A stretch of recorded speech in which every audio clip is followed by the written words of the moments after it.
February 23, 1942, Rabaul, New Britain. The first wave of Mitsubishi bombers appeared over Simpson Harbor at 9:30 in the morning, their shadows crossing the volcanic ridges before the sound of their engines reached the town below. The air was dense with tropical heat, 31 degrees Celsius, the sky cloudless and blue in the way that precedes catastrophe.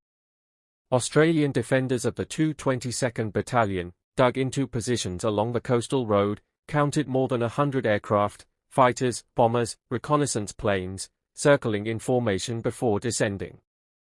The harbour, sheltered by twin volcanic cones and deep enough to anchor capital ships, had been designated as Australia's forward bastion in the southwest Pacific.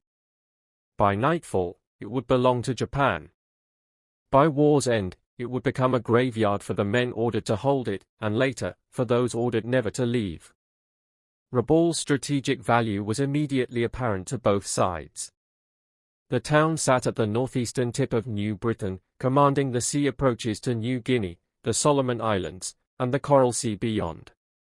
Its natural harbour could accommodate fleets. Its airfields, once expanded, could project air power across a 1,000-mile radius.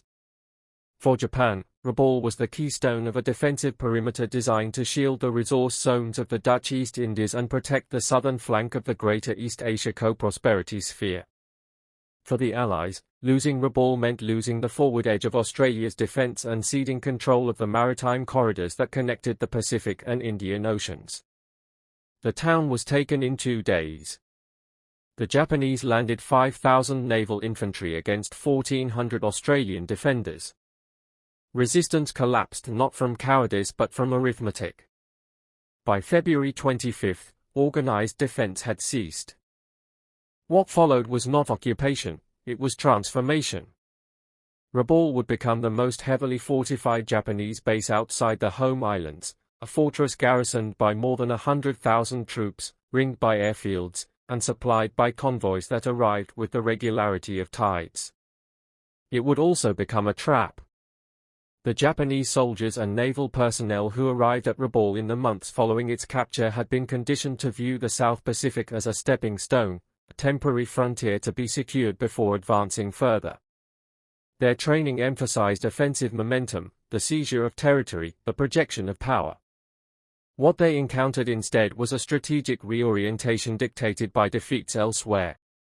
By mid-1943, after losses at Midway and Guadalcanal, Imperial General Headquarters abandoned plans for further southern expansion.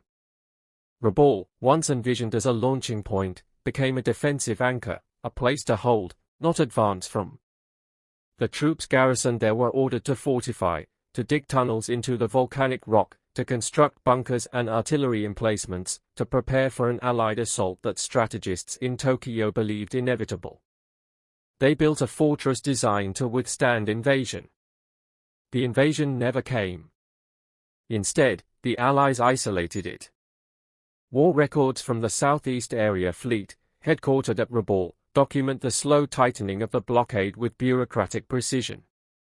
Convoy manifests from early 1943 show regular deliveries of ammunition, fuel, and rations. By October of that year, sinkings along the supply routes had increased fourfold. American submarines, operating from Brisbane and Pearl Harbor, intercepted transports in the Bismarck Sea and along the convoy lanes from Truk. Aircraft from newly established Allied bases in New Guinea and the Solomons struck shipping with increasing frequency. By January 1944, supply deliveries had been reduced to a fraction of what was required to sustain a garrison of over 90,000 men. The fortress, impregnable to assault, began to starve. The soldiers at Rabaul had been taught that defensive positions were temporary, strong points to be held until relieved or reinforced. What they learned, slowly and without formal acknowledgement, was that relief was not coming. Orders from higher command emphasized self-sufficiency. Troops were instructed to cultivate vegetable gardens in the jungle, to fish, to forage. Rations were cut, then cut again. Medical supplies dwindled. Malaria, dengue fever, and dysentery became endemic. Monthly casualty reports from the garrison hospital, preserved in captured archives, show mortality rates climbing steadily throughout 1944, not from combat but from malnutrition and disease. Men died in their bunkers, in the tunnels they had carved into the mountains, in the gardens they had planted to sustain themselves. The fortress held. But it consumed those who held it. Throughout this slow collapse, one sound recurred with relentless regularity, the drone of American heavy bombers passing overhead.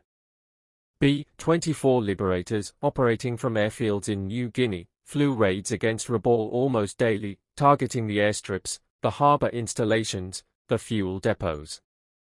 The Japanese garrison, possessing anti-aircraft guns and fighter squadrons, shot down dozens of aircraft. But the raids continued. What struck the defenders was not the intensity of the bombing, they had endured worse, but its persistence. The Americans lost planes and crews, and the next day, more planes arrived. The industrial capacity that allowed such sustained operations, the ability to replace losses faster than they could be inflicted, was something Japanese doctrine had acknowledged in theory but had not prepared them to confront in practice. The bombers were not symbols of tactical superiority. They were symbols of a different kind of warfare, one measured not in decisive battles but in the slow accumulation of pressure that could not be relieved. By mid-1944, Allied strategy had shifted definitively. General Douglas MacArthur's advance through New Guinea and Admiral Chester Nimitz' Central Pacific Drive both bypassed Rabaul entirely. The fortress, once considered a critical objective, was deemed unnecessary to capture. It would be isolated, neutralized by air superiority, and left to wither. The decision was communicated to Allied forces with clinical efficiency. To the Japanese garrison, the implications became clear only gradually. No reinforcements arrived. No orders for evacuation came. The men at Rabaul, fortified against an invasion that would not occur, were simply left. They held the fortress because there was nothing else to do. They planted crops, repaired equipment, maintained discipline, and waited for a war to end that they could no longer influence. Japanese garrison records from late 1944 and early 1945 reveal a shift in tone, less operational urgency, more administrative routine. Entries note the harvest yields of vegetable plots, the repair schedules for damaged bunkers, the rotation of guard duties. There is a strange normalcy to the documents, as though the garrison had become a self-contained entity, disconnected from the wider war. Officers organized educational lectures. Troops constructed rudimentary theaters. Life continued within the perimeter of a fortress that no longer mattered strategically but remained fully manned, fully armed, and entirely isolated. The men were not prisoners in the formal sense, they were soldiers maintaining positions that the enemy had decided were not worth attacking. It was a form of irrelevance more corrosive than defeat. The sound of the bombers, however, never ceased. Throughout 1945, even as the war turned decisive, the raids were smaller, less frequent, but they persisted. To the garrison, the message was unmistakable: the enemy had the resources to maintain pressure on a target that had been bypassed, to expend fuel and ordnance on a fortress that posed no offensive threat, simply because they could. The abundance was not celebratory. It was grinding. The bombers came, dropped their loads, and departed. And the next day, or the day after, they returned. The fortress held. But it held in isolation, its strength irrelevant, its soldiers fighting a war that had moved past them. When Japan surrendered on August 15, 1945, more than 90,000 Japanese military personnel remained at Rabaul. They had not been defeated in battle. They had been bypassed, isolated, and left to sustain themselves in a fortress that had become functionally a prison.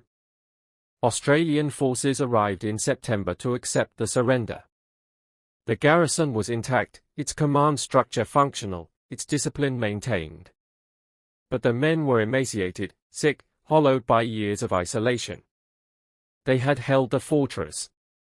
The fortress had consumed them. What Rabaul demonstrated, what its tunnels and bunkers and overgrown airstrips testified, was that wars are not always won by direct confrontation. They are won by the capacity to dictate terms, to choose where to fight and where to simply outlast. The Japanese had built a fortress that could not be taken by assault. The Allies chose not to take it. They isolated it, bypassed it, and allowed time and scarcity to render it irrelevant. The soldiers at Rabaul had done everything their doctrine demanded. They had fortified, defended, endured. But doctrine had not accounted for an enemy with the resources to make fortresses obsolete, to sustain operations elsewhere while maintaining enough pressure to ensure that isolated garrisons could never rest, never regroup, never matter again. The bombers that flew over Rabaul in those final years were not instruments of destruction alone. They were instruments of suffocation, a reminder that the side with abundance does not need to win every battle. It only needs to sustain the war longer than the enemy can. The fortress held until the end. But the men who held it knew, long before the surrender, that they were defending a position the enemy had decided not to contest. They had moved on. They had not. And in that gap between strategic reality and personal endurance lay the quiet, corrosive truth that ideology cannot sustain soldiers whom logistics have abandoned. Rabaul did not fall. It simply ceased to matter. And for the men inside, that was a defeat more total than any battle could have delivered.